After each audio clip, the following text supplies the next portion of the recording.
ஐடியில் வேலை பார்த்துட்டு இருக்க நீங்கள் உங்களோட ஸ்கில்ஸை அப்கிரேட் பண்ண இப்போ ஒரு சூப்பரான ஆப்பர்ச்சுனிட்டி.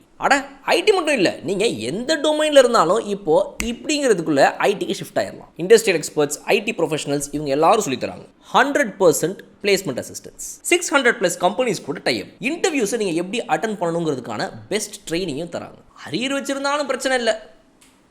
ராஜலட்சுமி எட்வர்ட்ஸ், சென்னை. ஸ்க்ரீனில் தெரிகிற இந்த நம்பருக்கு கால் பண்ணுங்கள். டீட்டெயில்ஸ் இன் டிஸ்கிரிப்ஷன். மும்பை இந்தியன்ஸ் இப்போ ஐபிஎல் 2024 விட்டு டாடா பை பை சொல்லிட்டு வெளியே கிளம்பிட்டாங்க. அதுக்கான காரணம் என்ன அப்படின்னா, அதை தோற்று போன நம்மளுடைய எல்எஸ்ஜி. ஏன்டா எல்எஸ்ஜி இன்னும் கொஞ்சம் லேட்டாக தோற்று போக மாட்டீங்க பிளடி ஃபூல்ஸ் அப்படின்னு சொல்லி இப்போ மும்பை இந்தியன்ஸாக திட்டிட்டு இருக்காங்க. Boys and girls and my dear buddies hi from Bala. Mumbai Indians அணி வந்து இந்த ஐபிஎல் 2024 மிகப்பெரிய கனவுகளோட உள்ளே வந்தாங்க. காரணம் ஹார்திக் பாண்டியாங்கிற ஒரு புது கேப்டன் உள்ளே வந்தார். டன் பிஜிஎம் போட்டாங்க. பிஜிஎம் முதல்ல கட் பண்ணுறா, கேப்டனே சரியில்லையா பிஜிஎம் அப்படின்னு சொல்லிட்டு இந்த பக்கம் ரசிகர்கள் ஒரு பக்கம் கத்த, இந்த பக்கம் ஏய் எங்கன்னே காத்திரணும் தம்பி பாண்டியாடா அப்படின்னு 2K கிட்ஸ்லாம் அவருக்காக குரல் கொடுக்க, அந்த குரல் என்னமோ 2% இருந்தாலும் மிச்சம் 98% வந்துட்டு ரோஹித் சர்மாவோட ஃபேன்ஸாகவும் சச்சின் டெண்டுல்கரோட ஃபேன்ஸாகவும் மும்பை இந்தியன்ஸுடைய ஆஸ்தான ஃபேன்ஸாகவும் இருந்தவங்க.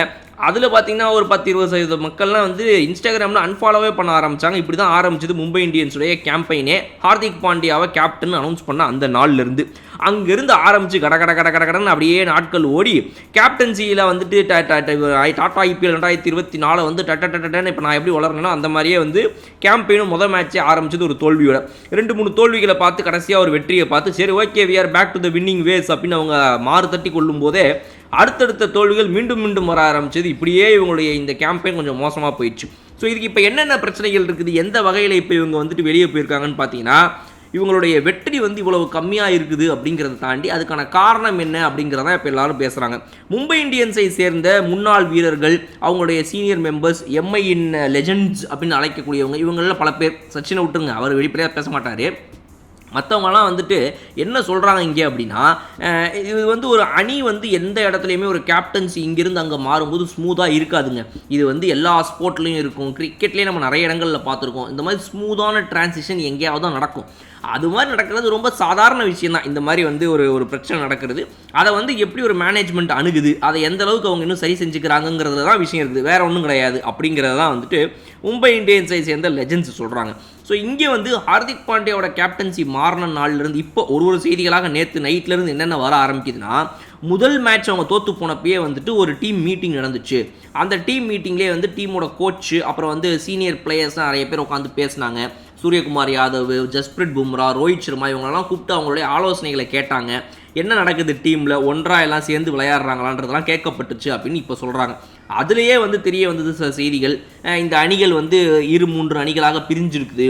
இந்த டீமே மொத்தமாக வந்து ஒரு 20-25 பேர் கொண்ட அணி வந்து சீனியர் மெம்பர்ஸ் இங்கே கொஞ்சம் கேப்டன்சி ரோஹித் சர்மாட்ட அணியில் வந்து சில பேர், ஜஸ்பிரிட் பும்ரா அண்டு ரோஹித் சர்மா அவங்களாம், அப்புறம் இந்த பக்கம் பார்த்தீங்கன்னா வந்து ஹார்திக் பாண்டியா அண்ட் பாய்ஸு, அப்புறம் இன்னொன்று இப்படி இந்த மாதிரி நிறைய பிளவுகள் இருக்குது இந்த டீமில் அப்படிங்கிறத கொஞ்சம் கொஞ்சமாக புரிஞ்சுக்க ஆரம்பித்தாங்க. பட் அதை எந்த அளவுக்கு இவங்க சரி செய்ய நினச்சாங்க, அதை சரி செய்ய முடிஞ்சுதா அப்படிங்கிறதான் இங்கே கேள்வி. எவ்வளவு ட்ரை பண்ணியுமே முடியலை. அதை தாண்டியுமே இவங்க வந்து கொஞ்சம் அப்படி இப்படி இப்போ அணியை வந்து பேட்ச் பண்ணி கிரவுண்டுக்கெலாம் வந்துட்டு சிஎஸ்கே உடைய மேட்ச், இந்த மேட்ச், அந்த மேட்ச்னு எப்போல்லாம் நடக்குதோ அப்போல்லாம் வந்து இன்னும் சத்தம் கம்மியாக இருக்குமே. இவங்க இந்த பூ பண்ணுறாங்களே, ஹார்திக் பாண்டியாவை கேப்டனாக உள்ளே வரும்போதே எந்த ஊர் கிரவுண்டுக்கு போனாலும் சவுண்டு போடுறாங்களே, என்னடா இது நம்ம மானம் போகுதுன்னு சொல்லி டக்குன்னு ஒரு ஸ்கூல் பசங்க ஒரு 500 பேரை கூப்பிட்டு வந்துட்டு இந்தாங்கப்பா அவங்களுக்குலாம் ஃப்ரீ டிக்கெட் அப்படின்னு சொல்லி மும்பை இந்தியன்ஸுடைய ரிலையன்ஸ் ஃபவுண்டேஷன் மூலமாக இலவசமாக குழந்தைகளுக்கு கல்வி தரீங்களா, இல்லை டிக்கெட் தரோம் அப்படின்ற மாதிரி கூப்பிட்டு வந்து அவங்க மேட்ச்லாம் பார்க்க வச்சு அவங்களால ஹார்திக் கத்தணும் புரியுதா அப்படின்னு சொல்லி அதெல்லாம் மேட்ச் பண்ண ட்ரை பண்ணாங்க. இதெல்லாம் ட்ரை பண்ண நீங்கள் அந்த நேரத்துக்கு பிளேயர்ஸ்லாம் கூப்பிட்டு வச்சு உட்காந்து என்னப்பா பிரச்சனைன்றதை பேச ட்ரை பண்ணிங்களா அப்படின்னா பண்ணுவாங்க, அதுவும் ஒர்க் அவுட் ஆகலை அப்படின்றாங்க.